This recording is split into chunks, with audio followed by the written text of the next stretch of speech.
Welcome back to Foothills Firewood, guys. My name's Britt, and today we're out in the wood yard. We're going to address a situation that I know you guys all deal with and how I handle it. And I know my process is different from everyone else's, but this is how I get mine done. And that is the buildup of bark and slash that comes off of the splitter as I'm making firewood. Let's get it.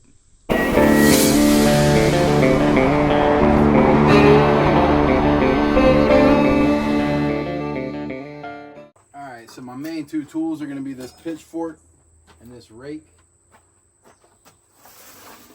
And I try to do this around the splitter after every session. It doesn't always happen that way, but most of the time I do. And then of course, what I'm doing now is a little bit more around here at the end and out into the wood yard. I will do that. You know, as it needs it or as it builds up.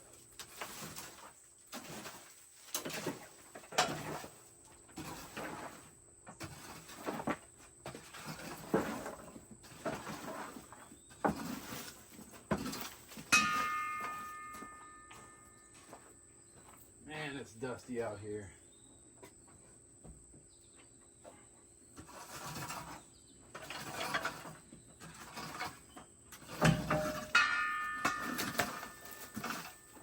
Anybody that does firewood is very familiar with blowing black boogers.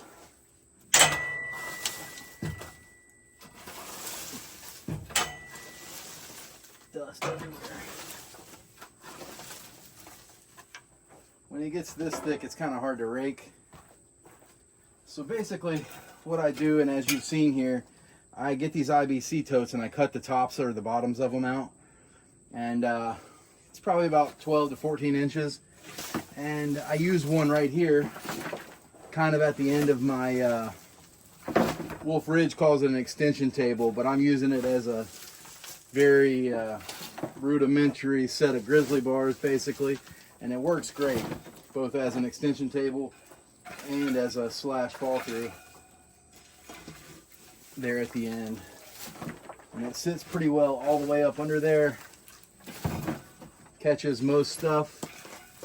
I'm able to sweep the rest off of the top there, straight into it.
Anything that doesn't get caught by the machine and fall straight into this barrel, like the stuff I'm getting now, usually just goes in pretty quick with this pitchfork.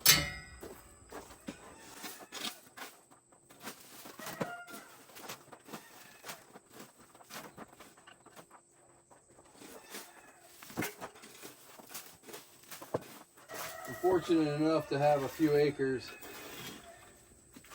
some of it wooded, and out in the woods I've got a cabin. It's kind of a multi-purpose cabin, home away from home. People stay there whenever they come visit us for any extended amount of time. My wife's brother-in-law and his wife and kid will come, or any family for Thanksgiving or the holidays. Just kind of gives them a place to stay, have their own little spot. So it's back there, and behind the cabin I've got this little It's really just like a coyote ravine is what it is. That's where they do a lot of their hunting. You can hear the coyotes just going nuts back there at night. All right, so what I did was I took a rope, I drilled 2 holes in the plastic, tied the rope through, looped it up, made some knots so you can pull this. So that's what I do. Pull that out, get any remaining. I don't have to dump this thing too often. I mean, it usually is good for a few weeks. What I normally do, my process at the end of each night or end of each splitting session is more or less just doing this right here and tossing it into that. That toad actually takes a couple weeks to fill up usually. And it's on the full mark now, so what better time than to show you my process. I don't love letting it even get this full, because once I get it back there, I have to kind of hand dump it. All right, we're good to dump.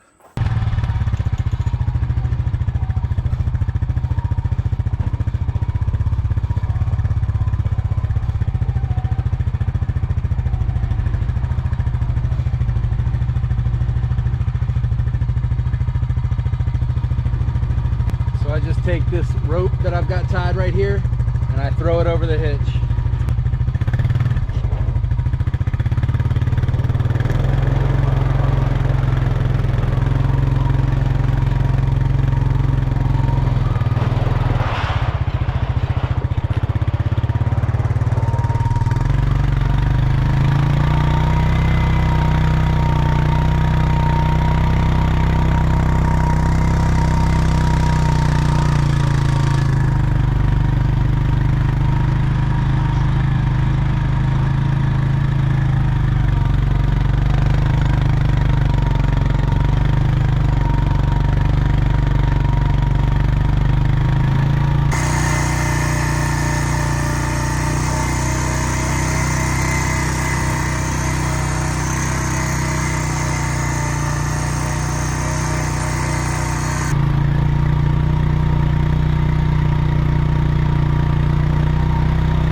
This is the not so fun part because I have to do it by hand.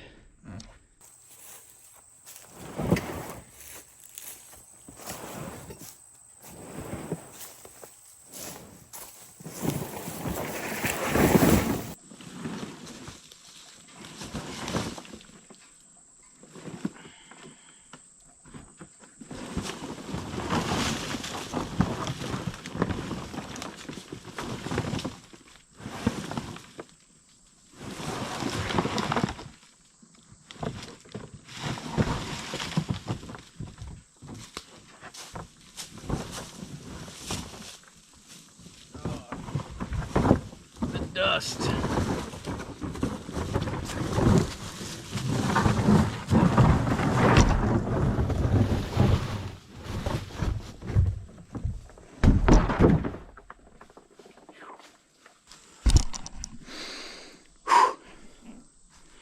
From here we strap back up, ride back out. And yes, I'm out of breath.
That's it.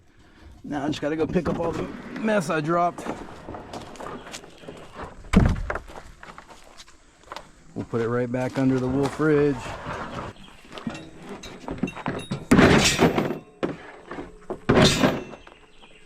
There we go. Slash is gone. Woodyard is as clean as it's gonna get today. All right, Woodhounds, that's all I've got for today. It's about 2 o'clock. 95 degrees, 100% humidity, so it is brutal out here. Needless to say, I am done. I just wanted to bring you guys along for the process of how I kind of dispose of the slash and the waste byproduct that I create with this wool fridge. Hopefully you guys found this helpful, at the very least interesting. You guys can integrate it into your process if it's applicable. If you have any comments of how I could streamline things or do things better, by all means, I am all ears. Drop them down in the comment box. I appreciate all the likes and subscribes, and until next time, we're out here having fun. Thanks for watching.